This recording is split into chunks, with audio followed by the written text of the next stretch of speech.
Hey, what's up everybody? Video 44 coming at you with another video. Alright, so I want to talk a little bit about the Milwaukee Bucks because we've been getting on their case a lot over the past couple of months.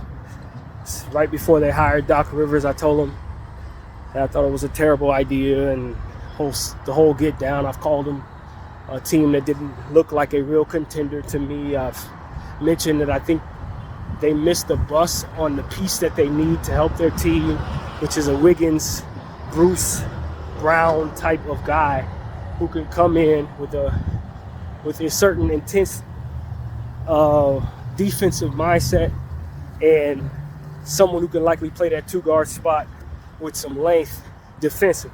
That's really what they're missing, some athleticism and particularly some strength. Bruce Brown, Andrew Wiggins. Or somebody they could get that's probably a little more affordable that could do those same things. And they didn't get that piece. So you're looking around at the Milwaukee Bucks now, you're saying everything that I was telling you guys about leading up to where they are right now is coming to pass. Doc Rivers, not a great coach, man. Y'all know I'm down on Doc Rivers for a million different reasons. Some of them biased, some of them non-biased reasons. I'm still mad at him for covering the banners, all of that. That whole Clipper tenure, you know, that was personal to a lot of us Laker fans and how he handled our banners. We ain't gonna forget that. But even so, it's just, you know, he's in the Celtic championship, which is fair and square. I mean, he won the championship. He beat us. We weren't good enough that year. Period. Bynum was hurt. Coach refused to play Trevor Ariza. Stuff like that did not give us the best lineup to run out there against the Celtics that year. It just was what it was. Weren't good enough. However, he's been able to get by off that championship like he's the greatest coach there is. And I'm telling you, he ain't really did that great of a job since. I had issues with him in Philadelphia several playoffs ago, where he was using rotations that I thought were horrible. He was taking some of the worst stuff they had and pushing it to the front of the line and taking rotations that clearly could defend what was coming at them and not putting it on the floor and just letting the team just rot out there as if he didn't have no solution or adjustment. The 3-1 deficits that were blown, many of them. And not, you know, he has a history of letting things fall apart and then throwing other people under the bus. I mean, even if he kept his mouth completely closed, there's still things about Doc Rivers schematically, consistently, that I think have been bad. But the fact that he has all these things that I think have been bad and then throws players under the bus, throws teammates under the bus, now he's joking when he says it, but he's throwing the travel crew under the bus. I mean, to me, it's just like, not a good coach, man. And when you bring a not a good coach kind of guy into your situation, you fired Adrian Griffin, you had a 30-13 record with him, and then bring in this guy, and then get much worse results, it's hard to defend you. No pun intended. It's hard to defend the decision. And so for me, I just look at not Darvin Ham, actual worst coach in my mind, Doc Rivers. And I just say, man, you got the worst coach in the league, bro. You worse than Darvin. Which for a lot of Laker fans doesn't even seem possible. But yeah, he is. He is. He worse. And so I'm just telling everybody right now, this ain't gonna go well in the playoffs for the Milwaukee Bucks unless Giannis and Dame and Chris Middleton play their best basketball and overcome his roster rotation decisions, which are always going to take the young players and push them to the back of the line, and some old dudes that's been in the league for 100 years averaging 5 points a game, the same players always complaining about, he moves into the front of the line and keep them on the floor because he trusts them. It's like he doesn't understand mileage. You know, a guy's been in the league for 12 years, bro. Why are you still running Jay Crowder like it's 2016, bro? Like, what are we talking about? You know, you put Pat Connaughton out there. You refuse to play AJ Green. You refuse to play Andre Jackson. You refuse to play some of the other young guys that they got. Marshawn Beauchamp. These are good players. If you don't want him, my Lakers would take him. We like all three of them dudes. You feel me? So it's like, I don't like Doc Rivers as a coach. I think he got the backwards way of approaching his profession when it comes to this. You need young legs, especially at the end of the year when everybody's already run 70 plus games, and you're running the same dudes that's been in the league for 70 plus years, who are tired as hell, who were never overly talented to begin with, who the league has figured out 100 times over because of it. You got them out there trying to push up against teams like the Washington Wizards, who ain't got nothing but young guys, against the Memphis Grizzlies, same thing, who I could have told him that was a bad decision. And you sit up here and talk about, I wish I would have took Giannis out because he's exhausted. Giannis is exhausted because he's the only one on the floor with any athleticism. You got Brook Lopez running out there. He's 166 years old. I told him about re-signing him at that observant amount, knowing damn well that man was old. But you waiting on him to fall off for you to realize it's a bad decision? You don't wait till somebody that age falls off a cliff. Unless their name is LeBron James, there's no reason to do that. So for me, I'm just looking at this coach and I say, bro, you about as backwards as anybody who's in the professional coaching ranks in the league. And it was foreseeable, because we talked about these same things before he was even hired. And then they got other problems, as we already said. They need that Wiggins piece and that Bruce Brown piece. Why? Because their shooting guards are not up to NBA starting standard, man. I done told y'all several times over, and will continue to tell y'all several times over, about Malik Beasley. He is not a good basketball player. I cannot stress this enough. He's a good shooter. And he has some intangibles on the basketball court. You know what I mean? He can finish pretty well. He makes some good timely passes here and there. But defensively, he cannot guard me, man. He can't guard me. And when he's cold, he is not a good player, man. Now, when he's hot, his shooting ability, that's his talent. He could blow a score open. But if you're not putting him out there to do that, and you're out here running him at 30 minutes a night thinking he's just starting shooting guard, he's going to be the problem, man. I cannot stress this enough. He's going to be your problem. And then, to make it even worse, they stick him next to Dame Lillard, who's a significantly greater version of him. Because if Dame ain't shooting, he's a terrible defender. Like, terrible.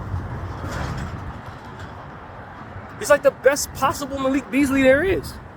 And that's literally what Dame is. So you slap them next to each other, and then you got the old man Brook Lopez in the middle, who, as a center, arguably could be the worst rebounder in basketball. He don't rebound really at all, unless it's tip-in dunks and stuff like that. But if you're asking him to position himself to out-rebound some of the better rebounders in the game, it's never going to happen. He's just bad at it. Like, literally. So you got these things going on. And then on top of that, your coach don't want to play none of the players that provide you fresh legs, upside, and a certain unknown that could be a high upside for your team. It's like, you got to get Doc Rivers up out of there if you want to have any success, man. He's not a good coach, man. I've been telling people this since he was in Philly, bro. He's not that. We can talk about what he's accomplished, and you're going to see 3-1 blown leads, more so than any other coach in the league. That has zero to do with what we've been talking about for the last 9 minutes. That just happens to be on his record. And so for my reasoning for why I think this coach is terrible has to do with his unwillingness to make adjustments. When something is going wrong, usually because of his schemes, he'll sit there and let his scheme fail. Consistently. Over and over and over again. You're going to watch what he put together fall apart. Because he ain't going to audible out of it. Now, why he does this, or why he's incapable of making adjustments is something that I don't think anybody really fully understands. But for whatever reason, it's in his DNA to be consistent in this way. If it's going bad, it's going to stay bad. And then after it goes bad, you know what happens? He's going to blame someone else. He's going to blame everybody but him. And so at this point, it's like, yo, I don't see one solid reason for why this man should be getting any more coaching jobs at all, man. No ranks. Not in college, not in the NBA, not even in coaching high school. Nobody, man. He's not a coach, man. He never was. He was a player. He played, he retired, that's it. Not everybody should be coaching, bro. And so that's my thing on Doc Rivers. It's been my thing on Doc Rivers. And the Lakers were talking about bringing him in, man. I would have never let them hear the end of that. I'd rather keep Darvin Ham, ladies and gentlemen. I'd rather keep Darvin Ham. At least with Darvin Ham, he's a young coach, and we could see some belief that improvement could happen. With Doc, hell no. That man's been coaching the same way since Orlando. You know when he coached the Orlando Magic? I bet most of y'all don't remember that. Most of you were probably too young to remember that. That's how long it's been. So no, hell no, this has to stop. This has to stop. Nothing I'm seeing is surprising me. Everything I'm seeing here is exactly what I was expecting. Everything, all of it. It's just what he does. His rotations are awful. They're bad. They've been bad. He don't like young players, and it don't matter if they're any good or not. He just don't want to use them. He don't trust them. And as a result, what he does, trust fails him. Just like a bad coach's instincts do. This is what it is. If he had any sense at all, Marshawn Beauchamp would probably be his starting two. Or AJ Green would be his starting two. If he had any sense at all, man. Like literally. Let's just be real. He has shooting guard issues. And the shooting guards he wants to use are Malik Beasley and Pat Connaughton. When you got Marshawn Beauchamp, long self out there, make it make sense. The boy got length. He has height. He can run in the fast break. Like, there's no way I have what I need sitting on my bench, and I'm letting the same guys that's been on this same team for a million years run to the complete exhaustion. Poor Bobby Porter still getting his numbers off that bench. Giannis running to exhaustion. And I'm leaning on Jay Crowder. What kind of sense does that make?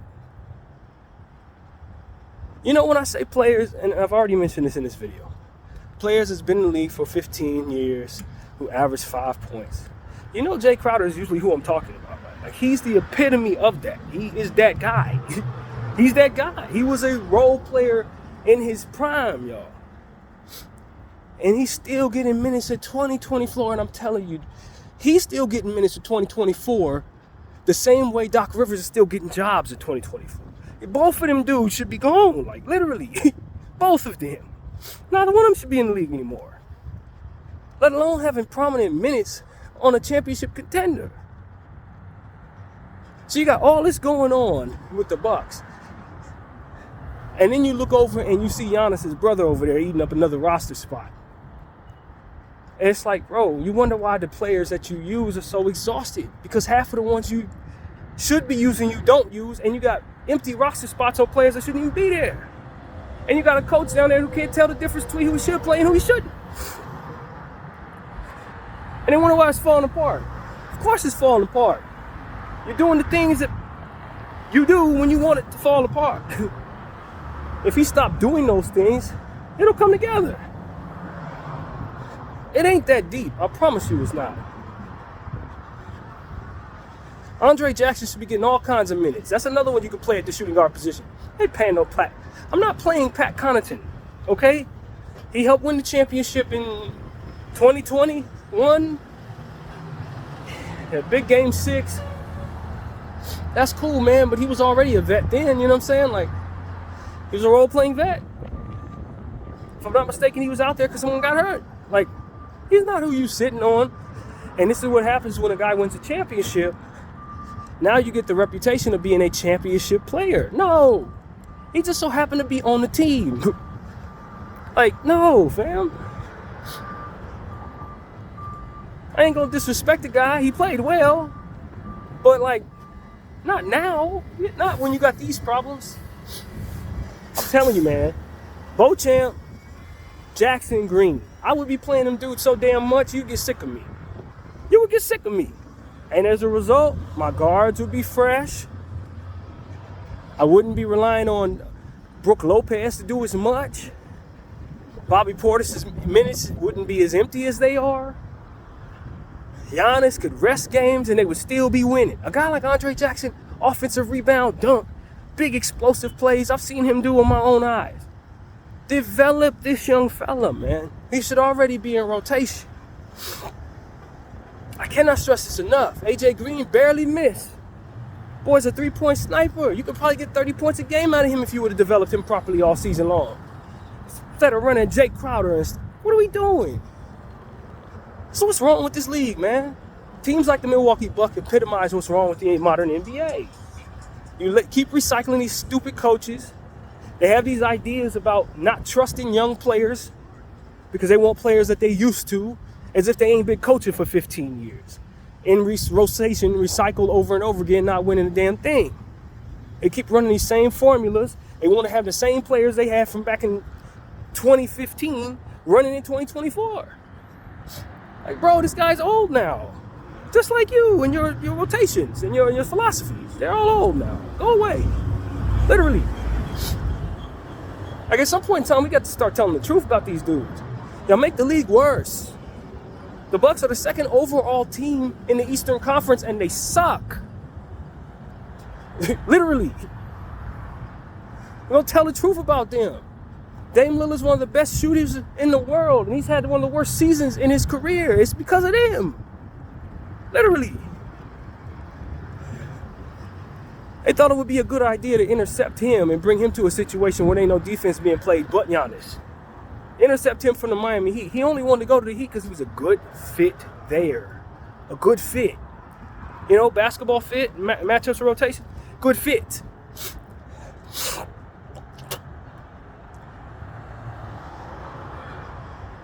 Like, I don't feel bad for the Bucks. I'm a Laker fan. I don't care nothing about the Bucks. But they are quite an irritation, man. They are quite an eyesore. And when you consider Giannis Antetokounmpo being one of the most important players of this generation, one of the MVP candidates every year, first ballot Hall of Famer, NBA champion, and specimen of athleticism, he needs to be elsewhere from here on out. Because that team is shot, man.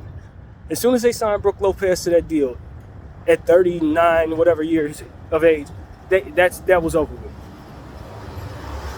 They're not going to be able to bring him the type of talent that he needs to have. They done ran Dame's value into the ground. It's not coming back unless they move him to a good fit where he could be the most important player in the offense once again.